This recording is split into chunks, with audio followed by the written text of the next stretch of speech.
Draco's a hawk. Picture yourself in 1893. You have become a well-known author with a successful career in writing detective stories that has granted you big monetary gain with each story you write. However, after writing stories of the same detective since waiting for patients at a failed medical practice years ago, you feel the need to move on. So you come up with a way to kill off your great detective by having a mutual destructive battle against a great criminal rival in hopes of being free. After you do so, instead of freedom, you find dread and stress, for the public has taken to mourning and protesting you killing off their great detective. In fact, this is similar situation did happen to Sir Arthur Conan Doyle after he tried to kill off the great detective Sherlock Holmes along with the criminal mastermind James Moriarty. Welcome, Morals, to Extra Class Lore, a new video series where I talk about the real-life lore of servants within the extra class and why they deserve their status as an extra class servants. And to begin this series, I will be talking about the rival lower class servants Sherlock Holmes and James Moriarty. Starting things off, we will talk about the first Sherlock Holmes story, A Study in Scarlet. In 1881, Dr. John Watson returns to London after fighting in a war, looking for a place to live before becoming roommates with private detective Sherlock Holmes at 221 B Baker Street. However, as Watson would soon learn, he would over time find Holmes to be eccentric and bizarre, from his drug and smoking habits to more self-destructive tendencies. Despite this, Watson does become a companion and friend that joins him in his work of solving mysteries and crimes presented mostly by Detective Lestrade. For Holmes and Watson's first case together, they find a man dead from poison, a woman's wedding ring, and on the nearby wall, a message written in blood with the German word for revenge. Although Sherlock does state that the message is just a decoy, he is probably correct, for the murder was done in revenge, and later on, someone connected to the murder is also found stabbed with a similar message, but with a telegram and a box of 2 pills, with only one being poisonous. While looking at the telegram, Holmes found that it mentioned a JH being in Europe, which Holmes was able to figure out was cab driver Jefferson Hope. It is later revealed that Hope was in love with a woman named Lucy, who loved him in turn. Sadly, Lucy was forbidden to wed Hope due to belonging to a religious sect and was forced to marry the first murder victim before dying a month later from heartbreak.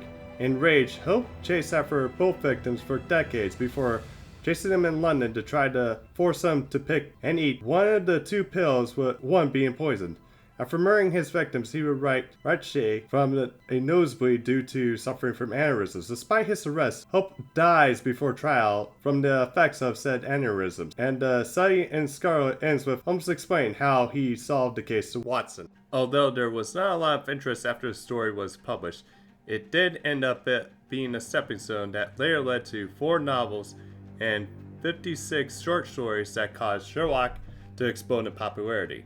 Even today, Sherlock's popularity remains big enough to produce movies, TV shows, and even video games featuring the character long after Doyle's death.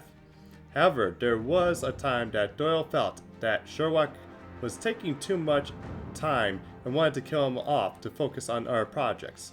To solve this issue with Holmes, he decided to create someone capable of doing the job, which had to be someone as cunning, intelligent, and resourceful as Sherlock. This resulted in the creation of criminal mastermind and professor of mathematics James Moriarty.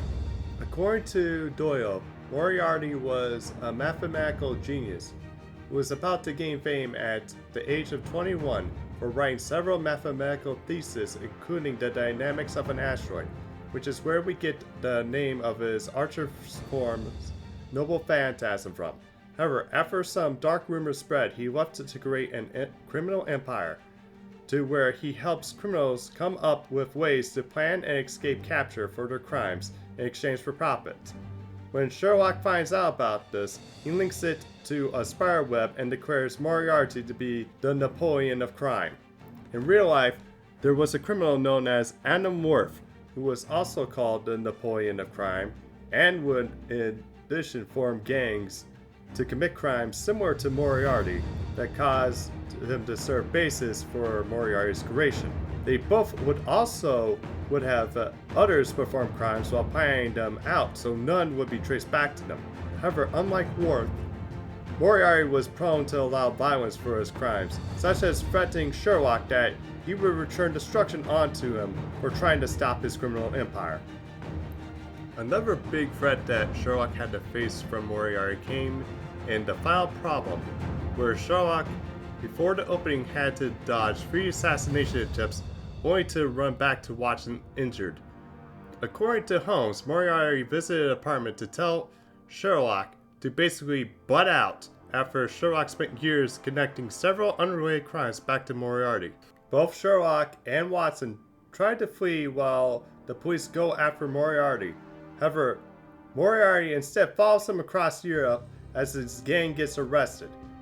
All 3 end up at Reykjavik Falls in Switzerland, where Holmes tricks Watson to head to a nearby hotel to help a sick woman while dealing with Moriarty alone.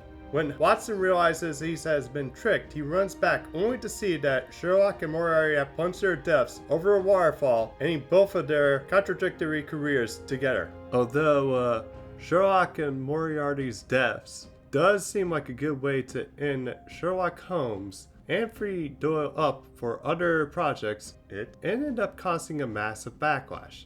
People began canceling subscriptions to the Strand, who published Sherlock stories. A woman hit Doyle with her handbag. People were mourning, and Doyle's own mother begged him to not kill Sherlock. Doyle himself was surprised by the backlash and was starting to become under pressure and realized he was not completely free from Sherlock Holmes. As a result, Doyle ended up bringing Sherlock back in The Adventure of the Empty House to explain how he survived the fall with Moriarty. Although Doyle did try years later to retire Sherlock Holmes again, he was made to bring him back, which at this point Doyle was fated to still write about Sherlock until his death in 1930. As to how both Holmes and Moriarty qualify for the ruler class has to do with how they help preserve order.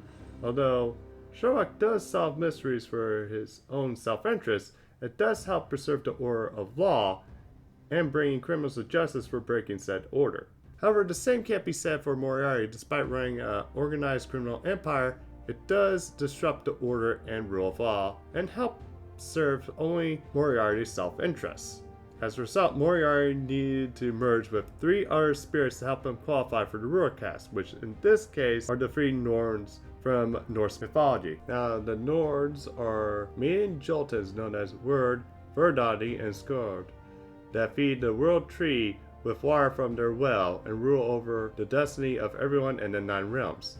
Basically, think of the fates in Greek myth. The Norns serve as the Norse version. Also, their names either meaning to become or shall be. They also appear to newborns to explain their destiny before judging them later at their time of death. However, they can either be benevolent or malevolent, while also have been blamed for misfortune, which was why we know with the mess that went down with Sigurd and Bryn, that also had Bryn's brother Altera, but that is a complex story for another time. Because of this, young Moriarty decided to fuse with them, not only end up in the ruler class, but also gain the power to control fate and destiny to an extent. Anyway, morals, that about covers it. If you enjoyed, be sure to like and subscribe to be informed of our extra class lore videos in the future. Also, be sure to check out my Twitch page where I stream on both here and on this channel, FGO, or in other games Thursday through Sunday. Until then, have a good one, mortals.